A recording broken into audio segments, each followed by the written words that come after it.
Oh, yeah. I don't wanna be a safe bet, don't wanna be a plan B. Wanna be a top choice, not your top three. I'm so done, I'm so done. I'm Allison Langer. I'm Andrea Askowitz, and this is Writing Class Radio. You'll hear true personal stories and learn how to write your own stories. Together, we produce this podcast, which is equal parts heart and art. By heart, we mean the truth in a story. By art, we mean the craft of writing. No matter what's going on in our lives, writing class is where we tell the truth. It's where we work out our shit. There's no place in the world like writing class, and we want to bring you in. Today on our show, we're talking about stakes and writing with personality. Dr. Jane Marks is a conservation ecologist and professor of aquatic ecology at Northern Arizona University. Jane has been taking classes with Writing Class Radio for 3 years now. And we just got back from NAU where we did a live show, September 28th, 2023, where we first trained Jane Marks and Bruce Hungate's students, their PhD students, how to personalize their science stories. And then we did a live show, and those essays kicked ass, and we're going to bring them to you in 2024. So keep listening. Back with Jane's story after the break. We're back. This is Allison Langer, and you're listening to Writing Class Radio. Up next is Jane Marks reading her story, Sometimes Families Need a Helicopter Mom.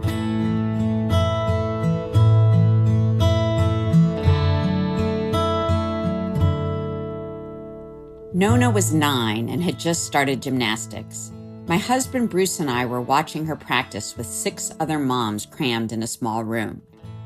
We could see the expansive gym with stations for balance beams, parallel bars, and trampolines. An instructor was helping Nona with a backflip, but she wasn't ready. Nona looked scared. One woman said, "Nona can't compete at regionals without backflips." She told us her daughter did backflips at age 4 when she also learned to read. She asked me if Nona does well in school. So, I said. Nona read the Iliad in 1st grade, in English, but didn't master the Latin version until 2nd. The room went silent until Bruce said, "Don't you mean Greek?" When these same moms opened their own gymnastics studio with better equipment and Olympic-trained coaches, I judged them as helicopter parents, overly focused on their kids. I was working full-time as a biology professor. I didn't have time to micromanage my kids' activities. The next year, I had breast cancer. A stage 3 mastectomy, chemo, radiation kind of cancer. A 50% chance of reoccurrence cancer. A flip a coin and I live or die cancer. That same year, our son Dylan, 13, had a seizure and was diagnosed with epilepsy. As I battled cancer, Dylan's seizures began occurring every few months despite anti-seizure medication. He needed brain surgery. Friends helped us care for Nona. Erica took her to gymnastics, Beth drove her to middle school, Mindy made cookies. My friends saw Nona more than I did. Nona dumped her best friend and tried but failed to join the popular girls. She quit gymnastics and started theater. When we were in the hospital with Dylan, Nona stayed with my sister. On the phone, Nona was complaining about her friend troubles. I interrupted. "I can't deal with this now. I need you to be strong." I heard Nona's voice catch in her throat, and I felt like the worst mom. 5 years later, Dylan and I were healthy.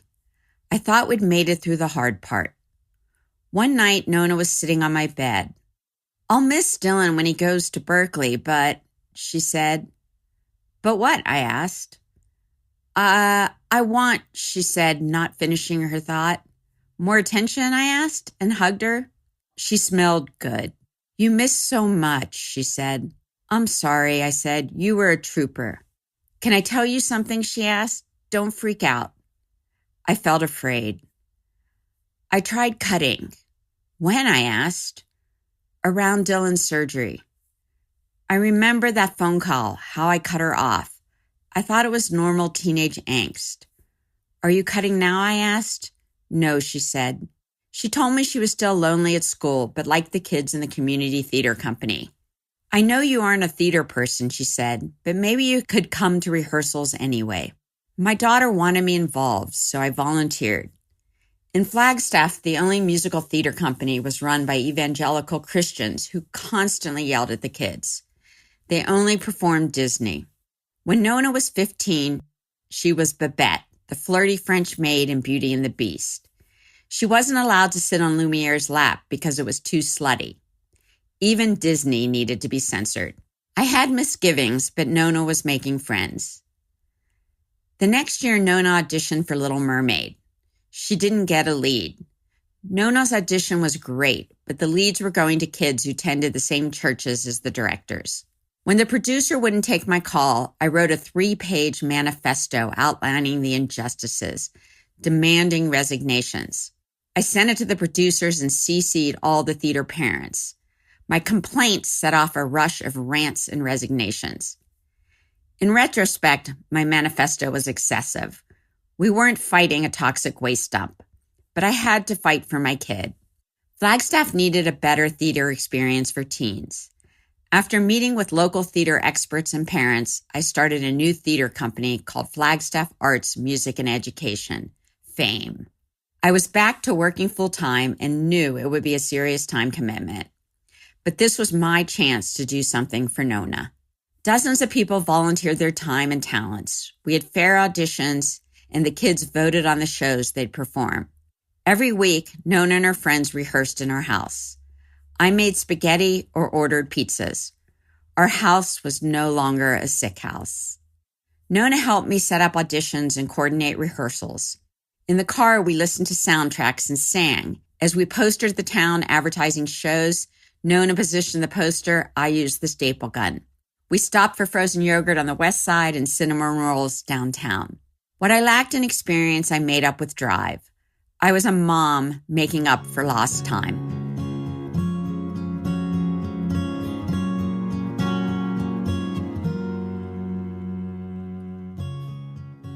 During Nona's senior year, the kids wanted to perform Heathers, an edgy musical about teen bullying, school violence, and suicide. The adults were hesitant. Nona organized a lobbying session that was far more diplomatic than my manifesto. The kids told us why they wanted Heathers. One spoke about the day the police came to their school because a student was on the roof with a gun. Another talked about a friend who committed suicide. Nona said, adults don't want to hear it, but this is our life. Can't we use theater to talk about stuff instead of pushing it under the rug? I thought back to the phone call when I was dismissive about Nona's complaints. This time, I listened. The students put on Heathers. Nona wanted to be Veronica, the nice girl with the best solos, but she was cast as this queen bee, Heather Chandler. Nothing makes a mom prouder than watching her daughter face a packed audience and say, "Fuck me gently," with a chainsaw. Recently, Nona left for college where she's majoring in environmental science, sitting on the board of the theater group and reading the Iliad. I've handed FAME off to the next generation of parents. My tenure as helicopter mom is over, but it was worth the effort. I realized I judged the gymnastics moms too harshly. Like me, they just wanted to show their kids how much they love them.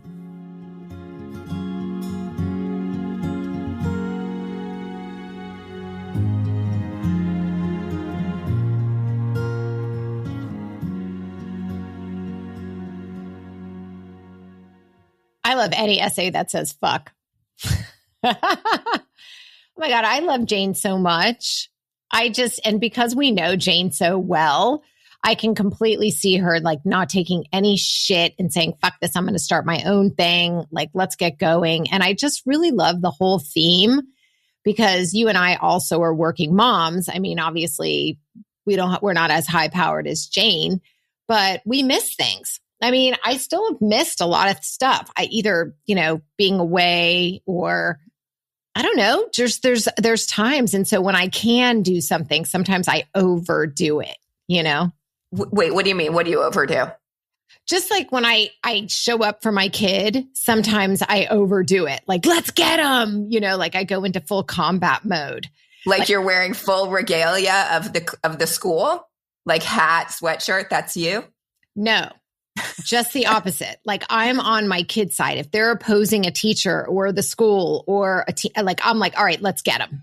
Like I believe in them and I try to step back, but I just really want to support my kid and however that kid needs to be supported at the time. And sometimes I don't, stand back and think about like what's going on. And I kind of got that a little bit in here that she was making up for lost time. She even says it. I was just a mom making up for lost time. So to me, that's what this is about. I just thought this mom, she's overdoing it. She's being that helicopter, or as our producer Matt says, chopper mom, because he's Canadian and they say funny things like that. But yeah, we show up. Chopper mom it is. Yeah. And we look like to the coach or to the teacher that we're overdoing it, but there's so much behind it sometimes. You're saying that you've become an advocate for your kids, and I've totally seen it. And that's what Jane is too. I feel like I love this story so much. I mean, there's so much I want to say about it, but it is a story sort of about regret. Jane brings up that one moment when she was on the phone with Nona, and Nona was like having like trouble with her friends, or she wanted to be in the popular group or something. And Jane was like, you just got to be strong. And right away, I felt that the narrator felt so bad. And then she brought that moment up, I think 2 more times, like she brought it back. And that I thought was really good writing. And something that's so interesting about like just a moment in time, like this, I don't know if this came out of a prompt, but it may have, like a moment I regret. And then she writes this whole story about the value of being a chopper mom. And I think when you say this is good writing, you mean it's vulnerable. The narrator is getting vulnerable. And so it's more than just about like what it appears. There's more to it. And so that's where the good writing is. She's vulnerable and she brings back a moment that really hurt her. She brings it back once we already know it. And I think callbacks like that are really good writing. The way she set up the story was everything. First of all, it's very, very visual. I just noticed that right now. Like we see the gym and we're right there in the gym with these other parents. And then we get exactly who Jane is. Like she's like, yeah, she's reading the Iliad in Latin. And then she got it wrong. I love that Bruce is like, don't you mean Greek? But then Bruce, her husband and the dad of Nona, he's supporting her. Like, he's like, yeah, but don't you mean Greek? I see them together. Like, I don't know. We really get their personality. Yeah. Yes, exactly. And we see that Jane was just not having it with these, who she called helicopter moms. She was just like, good Lord, with these people. But at the very end, she admits that and I really there were a few endings. Like I thought there were a few endings, but I loved the ending where she said, just like me, they just want to show their kids they love them. So she also harkens back to these, I just said harken. She harkens back to these. Well, definitely say it again. Yeah, I'll say it again. She harkens back to these women in the gym, or the parents in the gym. That was really cool at the end. Another thing I noticed, I'm sorry, you want to say something? Did you want to say something? No. Why would I want to say something? So I wanted to say that Jane did a really good job raising the stakes a few times. So she was a biologist. She had cancer. Then her son had seizures. So it sounds bad. But then in the next sentence, he needed brain surgery. It was really bad. She needed to put all of her attention into her own. First, she had a huge job. Then she has a health crisis herself. And then she has a huge health crisis for her other kid. And then she explained so well how her friends saw Nona more than she did. And then that moment that kind of changed everything happened. We talk a lot about dropping bombs. And Jane did a really good job of dropping in these really big situations or circumstances and then explaining them so that we felt satisfied as a reader as we moved on to the next section. Yeah, that was really well done. Did you think cutting was a bomb? No, because I got it. I mean, she considered it. They addressed it. They seemed to, resolve it in the sense of the story. So I felt complete. I didn't feel like I was hanging. I thought it raised the stakes again. Well, there's consequences to every behavior, including reaching out and, screaming at a teacher or, sending a letter or having cancer. That causes a problem. And if it's not discussed, it doesn't feel realistic. So the fact that she brought all this in here shows us that there was a consequence to every single action she brings up in the story. Yeah, right. She doesn't just tell us, that she hung up the phone too quickly on her kid. Basically, she says, and this is what happened because of that. Yeah, her daughter tried cutting.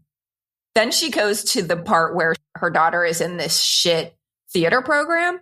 And I thought she did a really good job explaining what was problematic about it. And also her, again, like her personality. She writes a 3-page manifesto and she was so knowing. Like she recognizes that, well, maybe that manifesto was a bit overkill. Yeah, she says Nona organized a lobbying session that was far more diplomatic than my manifesto. I loved it. Yeah. She's great at bringing back callbacks. Then she says that the house was no longer a sick house, like it was working. So the story, what is the story about? I was a mom making up for lost time. I think it's stated. And sometimes I think it's so beautiful and satisfying for me as a reader or listener to just hear it. It wasn't like, she didn't do anything fancy there. She just told us. I love that. Then she remembered the phone call again. And then the best line ever. Fuck me gently with a chainsaw. That was her proud moment. Yeah, I love it. Yeah. So good. Really good. I love it. Thank you for listening. And thank you, Jane, for sharing your story. If you would like to hear more Jane, check out episode 149. The more things change, the more Brussels sprouts stay the same. Believe me, you will never look at Brussels sprouts the same again, and you will laugh your ass off. Oh, yeah. I'm so done. Writing Class Radio is hosted by me, Allison Langer. And me, Andrea Askowitz. Audio production by Matt Kundle, Evan Serminski, Chloe Aymon Lane, and Aiden Glassy at the Sound Off Media Company. Theme music is by Justina Chandler. There's more writing class on our website, including stories we study, editing resources, video classes, writing retreats, and live online classes. Join our writing community by following us on Patreon. If you want to write with us every week, you can join First Draft. You have the option to join me on Tuesdays, 12 to 1 Eastern, or Thursdays with Eduardo Wink, 8 to 9 p.m. Eastern. You get to write to a prompt and share what you wrote. And if you're a business owner, community activist, group that needs healing, entrepreneur, or you just want to help your team write better, check out all the classes we offer on our website, writingclassradio.com. Join the community that comes together for instruction, an excuse to write, and the support from other writers. To learn more, go to patreon.com/writingclassradio or our website to sign up for a free Zoom link. The free link is also on Instagram and our social media bios. A new episode will drop every other Wednesday. There's no better way to understand ourselves and each other than by writing and sharing our stories. Everyone has a story. What's yours? I'm so done. Produced and distributed by the Sound Off Media Company.